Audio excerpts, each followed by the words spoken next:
professor, o professor Jadson Caetano, mas eu quero agradecer ao senhor professor por estar participando aqui dentro do nosso programa.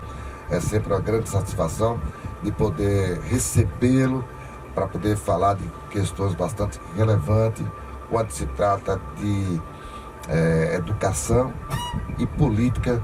São duas coisas que andam juntos e nós vamos conversar a partir de agora. Bom dia, professor Jadson. Bom dia a todos os ouvintes da Rádio Ponte FM. Agradeço o espaço aqui, atrasamos um pouco devido ao protesto que teve aqui no Cabo de Santo Agostinho, mas de antemão desejar um bom dia a todos, que Deus abençoe cada um de vocês e vamos em frente conversar bastante aí sobre temas relevantes para o nosso estado, para o estado do Cabo, enfim, vamos em frente. Aqui eu queria começar, já que a gente falou que professor, eu queria entender qual a sua formação, professor. Bem, eu sou formado em Engenharia Elétrica pela Universidade Federal de Pernambuco, né? Mas bem antes disso, eu tive uma formação técnica aqui na cidade do Cabo de Santo Agostinho, ali no Senai, né? E por volta de 2009, eu fiz o vestibular do Senai e entrei lá no curso técnico de eletromecânica, né? E após terminar esse curso de eletromecânica, ingressei na Faculdade de Engenharia, né, UFPE, lá em Recife. Então, tenho uma formação técnica eletromecânica pelo Senai, técnica eletrotécnica pelo IFPE e engenharia elétrica pela Universidade Federal de Pernambuco. E essa é uma área que eu atuo desde então, né? Tanto como professor, como profissional mesmo da área, né? Prestando serviço, consultorias, enfim. Mas que legal, muito bom mesmo. De onde surgiu a ideia para a criação de um universo da elétrica, escola que já formou mais de 40 mil profissionais? Muito bom, diretamente, e também a criação de um canal de YouTube, que hoje já passa de 215 mil inscritos. Isso, exatamente. Justamente. Bom. Eu estou tentando um inscrito só no meu YouTube. Mas alcança. Não, eu consegui. Falei com meu amor, né? Falei com a Marcela foi lá e se inscreveu, eu e ela. Ficamos dois. Não tá fácil fazer canal no YouTube, realmente tem um engajamento bom, mas com o tempo, com trabalho de dedicação, tenho certeza que você tem muita habilidade, com o tempo vai conseguir também. Né? Mas assim, a ideia começou justamente aqui na cidade do Cabo também. Quando eu comecei a dar aula, foi aqui na cidade do Cabo, e uma das escolas que eu mais passei tempo assim dando aula foi o CEPEP, que era ali no centro do Cabo, né, onde era um antigo Detran. Eu comecei a dar aula ali e eu percebia uma carência muito grande nos alunos no sentido do seguinte: por exemplo, eles iam trabalhar em Suape, na volta, né, passava ali 8, 10 horas às vezes trabalhando, e na volta iam fazer o curso técnico no CEPEP à noite, já chegavam cansados, sabe?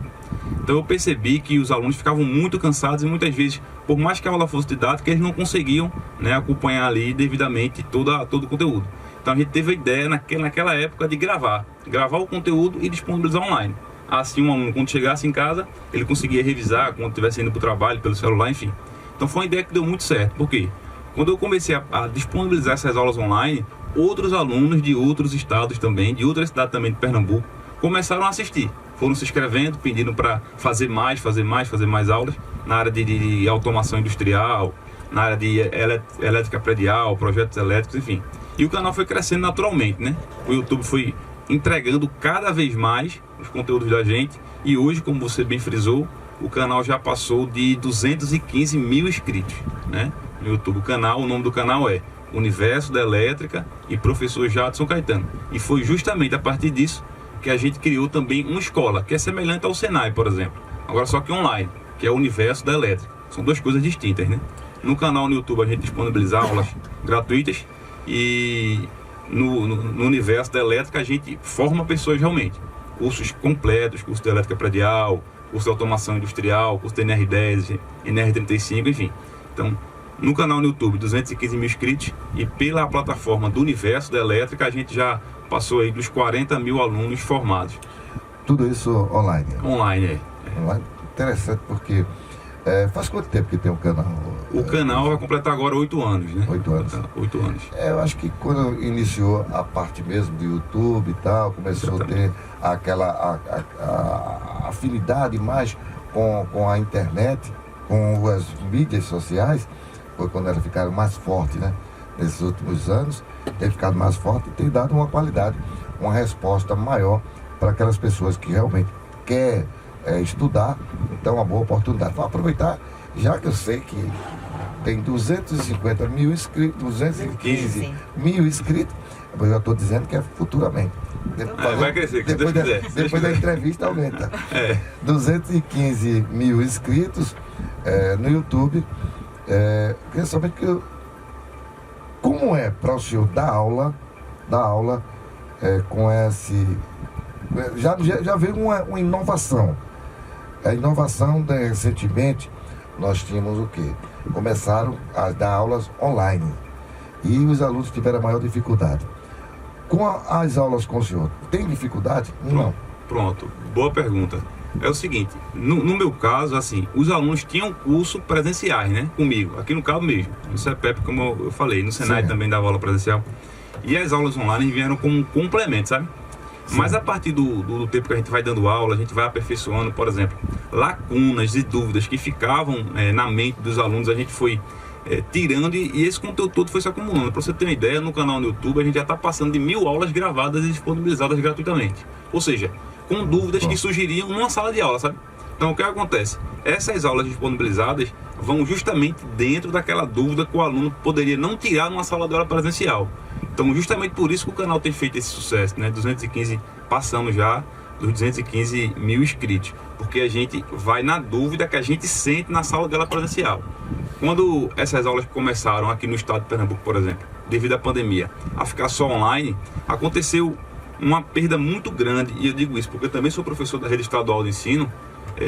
Aconteceu uma perda muito grande do rendimento dos alunos, porque os alunos não tinham um costume prévio, vamos dizer assim, de assistir aulas 100% online. Foi assim que ficou, né? Durante a pandemia. E essa foi a dificuldade, mas no nosso caso não. No nosso caso, as aulas servem como, vamos dizer assim, um complemento, né? E esse complemento, graças a Deus, está sendo muito bem aceito pelo público. Olha, agora já que tu falou de curso, falamos de YouTube, agora vamos falar de... Você falou que é aqui do Cabo, mas na realidade sua cidade natal é Escada. Escada, minha amada cidade Escada.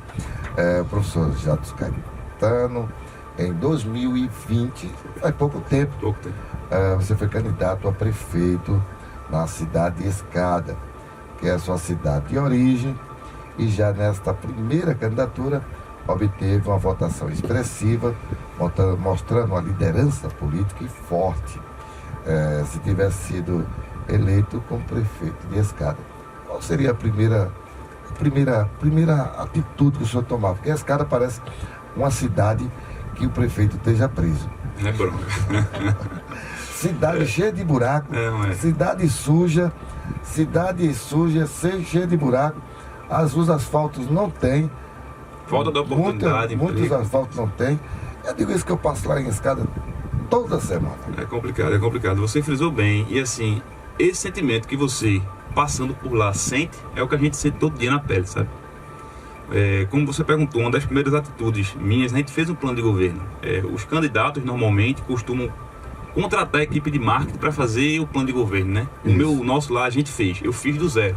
Inclusive na época, em 2019, fui até São Paulo fazer um curso lá focado, né, em administração de prefeitura pelo Renova BR.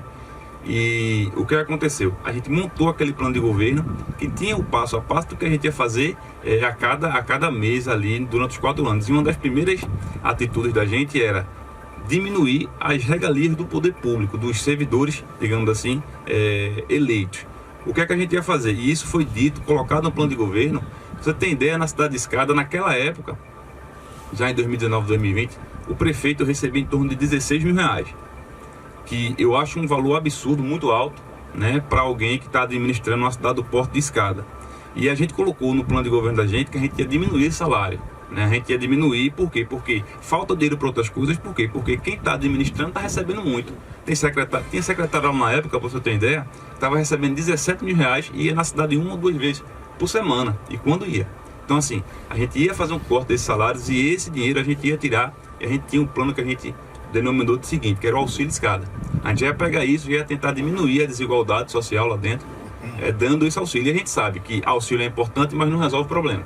A gente tinha um plano de metas lá, de correr atrás de empresas, para gerar emprego e renda para a cidade. Porque eu digo a você o seguinte, quando eu entrei lá candidato, em 2020, a prefeito na cidade de Escada, muita gente dizia assim, o povo gosta de dinheiro, né? O povo quer dinheiro para poder votar. Isso é uma mentira que é dita tantas vezes que acaba parecendo verdade. E veja por que é mentira. Porque o pai e a mãe de família que vive dignamente, ele não quer estar se humilhando a político nenhum pedindo centavo para poder botar o pão de cada dia na sua mesa, não. Ele quer um trabalho, né? Para poder trabalhar, para poder, enfim, manter seus filhos, se manter da maneira correta. E o que acontece em Escada é justamente o contrário, né? Quem entrou como prefeito ao longo desses últimos aí 16 a 20 anos, simplesmente impediram que empresas entrassem na cidade para o povo ficar na necessidade e quando chegar em tempo de política, poder ali, digamos assim, pegar o peixe pela boca, né? Tentar de alguma forma persuadir o pessoal dando dinheiro. E a gente provou que isso pode ser combatido. A gente teve em torno de 6 mil votos na nossa primeira eleição. Foi a minha primeira eleição como prefeito. A gente lutou lá contra as duas máquinas, que era o atual prefeito e o prefeito anterior. Cerca de pelo menos 15%, em torno de 15% do eleitorado. É um número bem Primeira expressivo. Primeira eleição da gente. Porque se você observar, dá mais de 15%, só 35%, 35 mil, deve dar um número pelo menos, mais ou menos isso. Olha, eu tentando fazer uns cálculos com o professor. Mas é isso mesmo. Vai ficar difícil. Cerca de 15% do eleitorado escadense, né? Escadense. Gentil é escadense. Então, a gente pode observar que é um número bastante. As duas máquinas, o atual prefeito. Exatamente. E lá agora é uma prefeita, né? A prefeita, né? A atual prefeita. E o ex-prefeito. A gente lutou contra eles dois, vamos dizer assim, um tinha máquina na mão e o outro tinha acabado de passar 8 anos, né? O outro grupo tinha passado 8 anos. Então foi uma campanha muito difícil, porque eles tinham um poder aquisitivo. Mas a gente falando a verdade, olhando no olho, conseguiu ter essa votação e graças a Deus o nome continua vivo.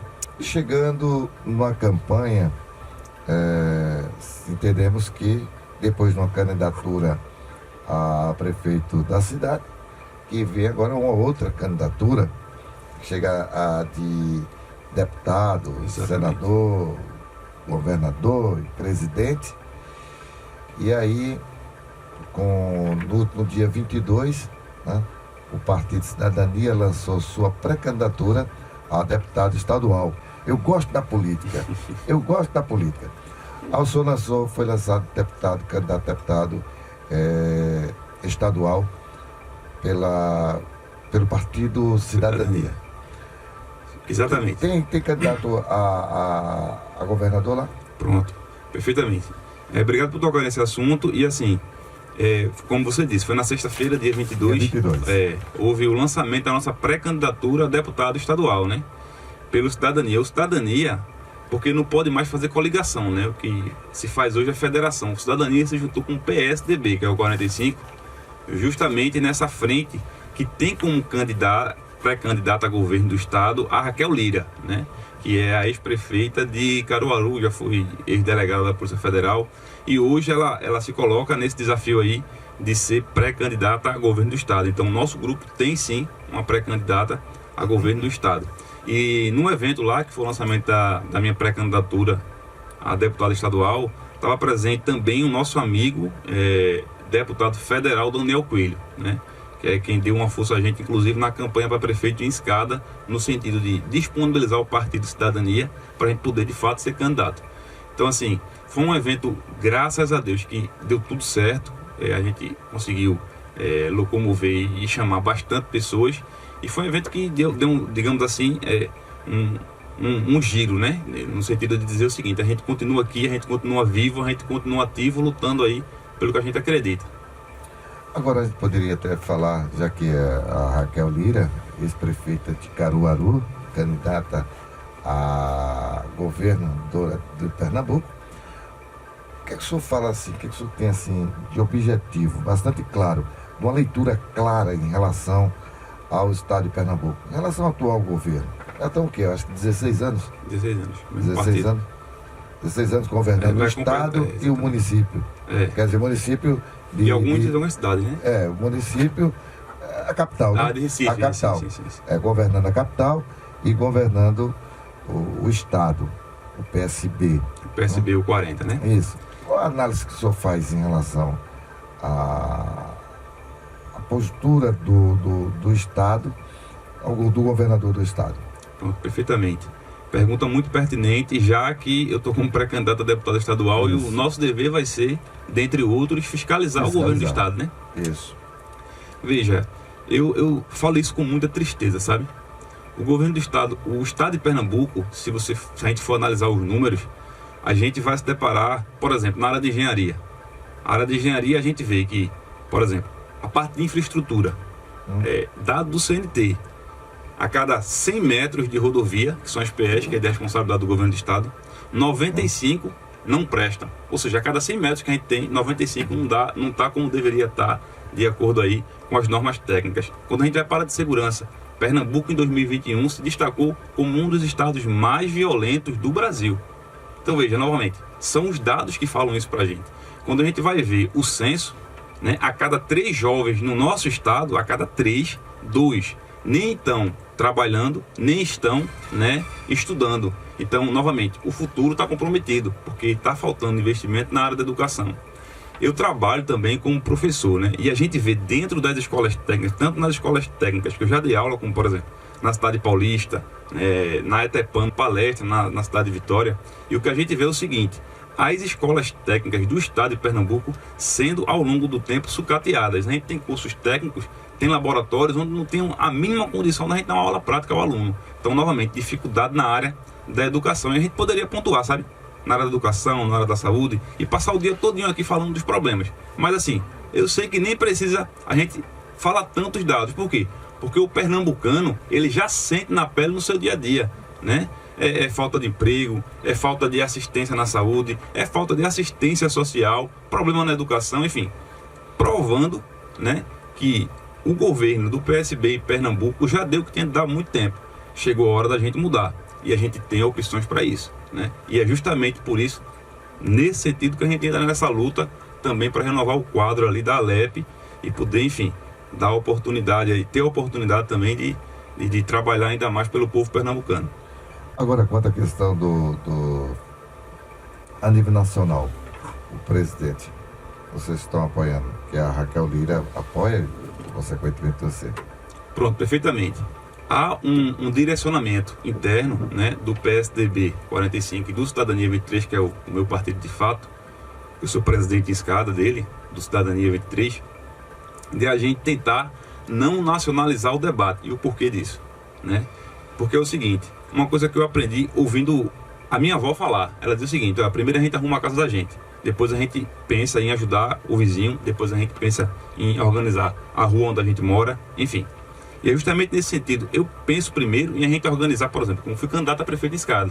É a cidade onde eu nasci, é a cidade onde a gente cresceu. Então assim, entrando na política, qual foi a primeira coisa que eu fiz? Entrar como candidato a prefeito na cidade onde eu nasci. Agora, a eleição passou, outro estágio, que é o nosso estado, Pernambuco, sabe? Então assim, eu acredito que a gente tem um potencial de mudar as coisas no estado de Pernambuco. Vamos tentar organizar a nossa casa, né? E depois pensar em política nacional, sabe? Porque o que é que vai acontecer? Que é o que a gente está vendo, né?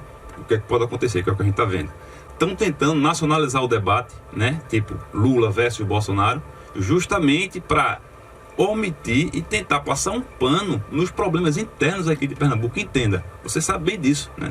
O nosso ouvinte também, todos que estão nos seguindo, né? Existe um poder executivo estadual e existe um poder executivo federal. Existe um poder fiscalizatório e, digamos assim, legislativo estadual, existe um federal. São coisas diferentes. Mas o que é que o governo do PSB 40 vai tentar fazer nessa eleição? Que é o que eles estão tentando fazer. Se apoiar, por exemplo, em Lula, para nacionalizar o debate e camuflar os problemas de Pernambuco. É nessa jogada que a gente vai tentar não cair. É o que a gente está dizendo. A gente está preocupado com Pernambuco. Inclusive, né, o nosso partido, que é essa federação agora, 45 e 23, o Cidadania e o PSDB, né, não tem nem pré-candidato ainda, só para você ter ideia, né? Não houve ainda o consenso de quem vai ser o candidato a presidente. Já para poder não federalizar as discussões, porque primeiro tem que discutir resolver o problema de Pernambuco. Discutir Pernambuco e depois é que vai discutir o Brasil. Os outros estados, até porque se você vai discutir, bem pensado mesmo, se você vai discutir, vai ter um entendimento de trazer para a exemplo do presidente Luiz Inácio Lula da Silva, do ex-presidente, candidato a presidente, vindo para Pernambuco, então as pessoas vão sempre federalizar e aí vão esquecer os problemas da gente aqui interno, que são resolvidos em boa parte pelo governo do estado, né? Aquele que tem o poder executivo na mão. Isso. E vai tentar resolver o que for de estado, que o estado resolva, né? Exatamente. Mas que for de município, que o município resolva. Quer dizer, está bem pensado, pelo menos por aí. A gente pode entender que esse é um bom entendimento. Agora, o senhor falou que foi candidato a prefeito de Escada e lá o senhor fez o seu plano de governo. E qual é o plano para deputado estadual? Perfeito, muito boa pergunta.